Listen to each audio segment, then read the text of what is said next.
ఈ దినమే నీ శుభదినం, ఆనందించి నే స్తుతించెదను. మన దేవుడు ఎంత గొప్పవాడు అంటే మన ఫ్యూచర్ కి సంబంధించినవన్నీ ఆయన ముందుగానే సిద్ధపరచాడు. మన ఫ్యూచర్ కి సంబంధించిన నిత్యత్వాన్ని, ఇటర్నిటీని, it's not about eternal life, eternity, the time of eternity, the life of eternity. Okay, ఈ ఈటర్నిటీకి సంబంధించింది, పరలోకానికి సంబంధించింది, పరలోకంలో మన ప్రస్థానానికి సంబంధించి, ఫ్యూచర్ కి సంబంధించిన అన్ని సిద్ధపరిచి ఇప్పుడు ఇక్కడ ఈ భూమిపైన మనము జీవించుటకు అవసరమైనవేవో దానిని విస్మరించిన వాడు కాదు. వాటన్నిటిని ఆయన సిద్ధపరిచాడు. ఆయన ఎలాగో నా ఫ్యూచర్ లో వాటన్నిటిని మనకు ఇవ్వబోతున్నాడు. కానీ వాటన్నిటికంటే ప్రాముఖ్యమైన దానిని దేవుడు ఇప్పుడు ఇక్కడ ఈ భూమిపైన స్థాపించాడు. అదే నిత్య జీవము. ట్రూ గాస్పల్ ని మనం చెప్పకపోతే, గాస్పల్ ని ట్రూగా ప్రజెంట్ చేయకపోతే మనము తప్పు చేసిన వారం అవుతాము, అనేకులను తప్పుదారిలో నడిపించిన వారం అవుతాము. అనుకుందాం, ఒకడు రక్షింపబడి సరేలే నేను రక్షింపబడ్డా, ఇంకేంటి రక్షణ తర్వాత నిత్య జీవమే కదా, అంటే పరలోకమే కదా, సరే దేవుడు నాకు రక్షణ ఇచ్చాడు కానీ నేను పరలోకానికి వెళ్ళేది ఎప్పుడో అని అనుకొని దేవుని వాక్యాన్ని చక్కగా సరిగా అర్థం చేసుకోకుండా, సువార్తను సరిగా గ్రహించకుండా ఈ మధ్యలో నేనేం చేయాలి, నాకు తోచింది నేను చేసుకుంటా, నాకు ఇష్టం వచ్చింది నేను చేసుకుంటా అని వాడు కింద మీద పడుతూ, స్ట్రగుల్ అవుతూ, ప్రాబ్లమ్స్ ఫేస్ చేస్తూ, ఫెయిల్యూర్స్ ఫేస్ చేస్తూ, తన జీవితంలో నానాక పోరాటాలన్నీ పోరాడుతూ అలాగే తను క్షీణించి తరువాత పరలోకానికి వెళ్ళడం అన్నది కరెక్టేనా? ఇదేనా దేవుడు ఒకని కొరకు సిద్ధపరిచిన జీవన విధానము?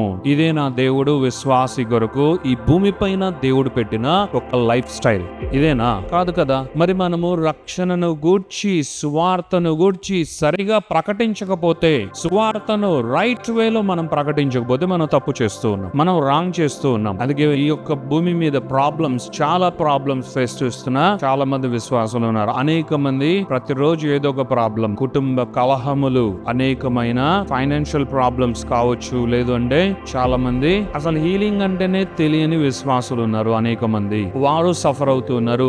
వీరందరూ మళ్ళా లోకమును గూర్చి నేను అనట్లేదు, లోకంలో ఉన్న అనేక మందిని గూర్చి నేను అనట్లేదు. వీరందరూ కూడా దేవుని బిడలే, రక్షింపబడిన వారే. నేను రక్షణ పొందాను, నేను విశ్వాసగా ఉన్నాను, అదిగో ఆయన నిజమైన దేవుడు, ఆయనే వెలుగు అన్నారు, ఆయనే నిన్ను ఉప్పుగా కూడా చేస్తాడు అన్నారు. వెంటనే నేను రక్షింపబడ్డాను, బాప్తిస్మం కూడా తీసుకున్నాను, తర్వాత నీ లైఫ్ ఏంటంటే ఇంతే, ఇంకా నాకు ఇంతే చెప్పారు. అర్థమవుతుందా? మరి వీరందరూ కూడా ఎందుకు స్ట్రగుల్ అవుతున్నారు అంటే వీరికి తెలియదు నిత్య జీవం అన్నది ఒకటి ఉంది.